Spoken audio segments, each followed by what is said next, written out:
ನಮಸ್ಕಾರ ಸ್ನೇಹಿತರೆ, ಲಕ್ನೋ ವಿರುದ್ಧ ಕೊನೆಯ ಓವರ್ನಲ್ಲಿ ಚೆನ್ನೈ ಸೋತ ಬಳಿಕ ಕೋಪಗೊಂಡರು ಎಂಎಸ್ ಧೋನಿ. ನಂತರ ತಂಡದ ಸೋಲಿಗೆ ಕಾರಣ ಬಿಚ್ಚಿಟ್ಟರು ಧೋನಿ. ಹಾಗಾದ್ರೆ ಸುದ್ದಿಯ ಸಂಪೂರ್ಣ ಮಾಹಿತಿ ಏನು? ಅಷ್ಟಕ್ಕೂ ಲಕ್ನೋ ವಿರುದ್ಧ ಚೆನ್ನೈ ಸೋತ ಬಳಿಕ ಎಂಎಸ್ ಧೋನಿ ಹೇಳಿದ್ದೇನು ಗೊತ್ತಾ? ಹೀಗೆ ಇದರೆಲ್ಲದರ ಬಗ್ಗೆ ಇವತ್ತಿನ ಈ ಒಂದು ವಿಡಿಯೋದಲ್ಲಿ ತಿಳಿಸ್ಕೊಡ್ತಾ ಹೋಗ್ತೀನಿ.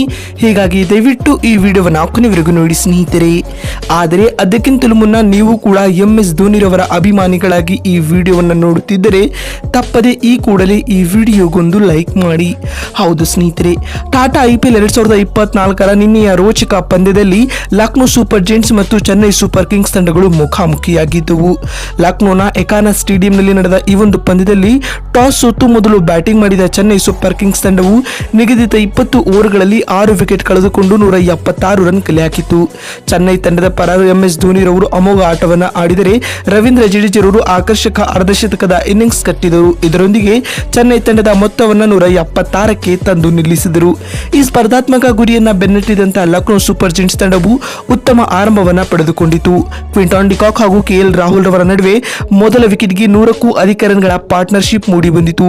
ಇದೇ ವೇಳೆ ಡಿಕಾಕ್ ರವರು 54 ರನ್ ಬಾರಿಸಿ ವಿಕೆಟ್ ಒಪ್ಪಿಸಿದರೆ KL ರಾಹುಲ್ ರವರು 82 ರನ್ಗಳ ಅಮೋಘ ಇನ್ನಿಂಗ್ಸ್ ಆಡಿ ತಮ್ಮ ವಿಕೆಟ್ ಅನ್ನ ಕೈ ಚೆಲ್ಲಿದರು. ನಂತರ ಬಂದ ನಿಕೋಲಸ್ ಪುರನ್ ಹಾಗೂ ಮಾರ್ಕಸ್ ಸ್ಟೋಯ್ನಿಸ್ ರವರು ತಂಡಕ್ಕೆ ಸುಲಭ ಜಯ ತಂದುಕೊಟ್ಟರು. ಇದರೊಂದಿಗೆ ಲಕ್ನೋ ಸೂಪರ್ ಜೈಂಟ್ಸ್ ತಂಡವು ನಿಗದಿತ ಟಾರ್ಗೆಟ್ ಅನ್ನ ಕೇವಲ 19 ಓವರ್ಗಳಲ್ಲಿ 2 ವಿಕೆಟ್ ಕಳೆದುಕೊಂಡು 180 ರನ್ ಬಾರಿಸುವುದರೊಂದಿಗೆ 8 ವಿಕೆಟ್ಗಳ ಭರ್ಜರಿ ಗೆಲುವನ್ನ ಚೆನ್ನೈ ವಿರುದ್ಧ ದಾಖಲಿಸಿತು. ಇದೀಗ LSG ವಿರುದ್ಧ CSK ಸೋತ ಬಳಿಕ ಪೋಸ್ಟ್ ಮ್ಯಾಚ್ ಪ್ರೆಸೆಂಟೇಷನ್ ವೇಳೆ ಮಾತನಾಡಿದ CSK ತಂಡದ ಮಾಜಿ ನಾಯಕರಾದ ಎಂಎಸ್ ಧೋನಿರವರು ಈ ರೀತಿಯಾಗಿ ಹೇಳಿದ್ದಾರೆ.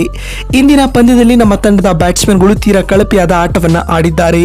ಲಕ್ನೋ ತಂಡದ ಬೌಲರ್ಗಳು ಇಂದಿನ ಪಂದ್ಯದಲ್ಲಿ ನಮ್ಮ ಬ್ಯಾಟ್ಸ್ಮನ್ಗಳ ಮೇಲೆ ಆರ್ಭಟಿಸಿದ್ದಾರೆ. ಏಕೆಂದರೆ ಲಕ್ನೋ ತಂಡದ ಎಲ್ಲಾ ಬೌಲರ್ಗಳು ಇಂದಿನ ಪಂದ್ಯದಲ್ಲಿ ಅಪಾಯಕಾರಿಯಾದ ಬೌಲಿಂಗ್ ದಾಳಿಯನ್ನ ಸಂಘಟಿಸಿದ್ದಾರೆ. ಇದರಿಂದಾಗಿ ನಾವು ಕಡಿಮೆ ಮೊತ್ತವನ್ನು ಕಲೆ ಹಾಕಲು ಸಾಧ್ಯವಾಯಿತು ಎಂದು ಎಂಎಸ್ ಧೋನಿ ಹೇಳಿದ್ದಾರೆ. ಇನ್ನು ಮಾತು ಮುಂದುವರಿಸಿದ ಧೋನಿರವರು ಇನ್ನು ಬ್ಯಾಟಿಂಗ್ ನಲ್ಲಿಯೂ ಕೂಡ ಲಕ್ನೋ ತಂಡದ ಆಟಗಾರರು ಉತ್ತಮವಾದ ಆಟವನ್ನ ಆಡಿದ್ದಾರೆ. ಅದರಲ್ಲಿಯೂ KL ರಾಹುಲ್ ರವರು ಒಬ್ಬರೇ ಒಂಟಿಯಾಗಿ ನಮ್ಮ ತಂಡಕ್ಕೆ ಕಂಟಕವಾಗಿ ನಿಂತಿದ್ದರು ಎಂದು MSD ಹೇಳಿದ್ದಾರೆ. ಮತ್ತು ಮಾತು ಮುಂದುವರಿಸಿದ ಅವರು, ನಮ್ಮ ಬೌಲರ್ಗಳು ಕೂಡ ತೀವ್ರ ಕಳಪೆ ಪ್ರದರ್ಶನವನ್ನ ನೀಡಿದ್ದಾರೆ. ಲಕ್ನೋ ತಂಡದ ಸ್ಕೋರ್ 100 ರನ್ಗಳಾಗಿದ್ದರೂ ಕೂಡ ನಮ್ಮ ತಂಡದ ಬೌಲರ್ಗಳು ಒಂದೇ ಒಂದು ವಿಕೆಟ್ ಪಡೆಯಲು ಕೂಡ ವಿಫಲವಾದರು. ಇದರಿಂದಾಗಿ ನಾವು ಪಂದ್ಯ ಸೋತೆವು ಎಂದು ಎಂಎಸ್ ಧೋನಿ ಹೇಳಿದ್ದಾರೆ. ನೋಡಿದ್ರಲ್ಲ ಸ್ನೇಹಿತರೆ, LSG ವಿರುದ್ಧ CSK ಸೋತ ಬಳಿಕ MSD ಹೇಳಿದ್ದೇನು ಅಂತ ತಿಳಿಸ್ಕೊಡುವ ನಮ್ಮ ಈ ಪ್ರಯತ್ನ ನಿಮಗೆ ಇಷ್ಟವಾಗಿದ್ದಲ್ಲಿ ತಪ್ಪದೆ ಈ ಕೂಡಲೇ ಈ ವಿಡಿಯೋಗೊಂದು ಲೈಕ್ ಮಾಡಿ. ವಿಡಿಯೋವನ್ನ ಇಲ್ಲಿವರೆಗೂ ನೋಡಿದ್ದಕ್ಕಾಗಿ ಧನ್ಯವಾದಗಳು. ಮತ್ತೊಂದು ವಿಡಿಯೋದಲ್ಲಿ ಸಿಗ್ತೀನಿ. ಅಲ್ಲಿವರೆಗೂ ನಮಸ್ಕಾರ, ಧನ್ಯವಾದಗಳು ಸ್ನೇಹಿತರೆ.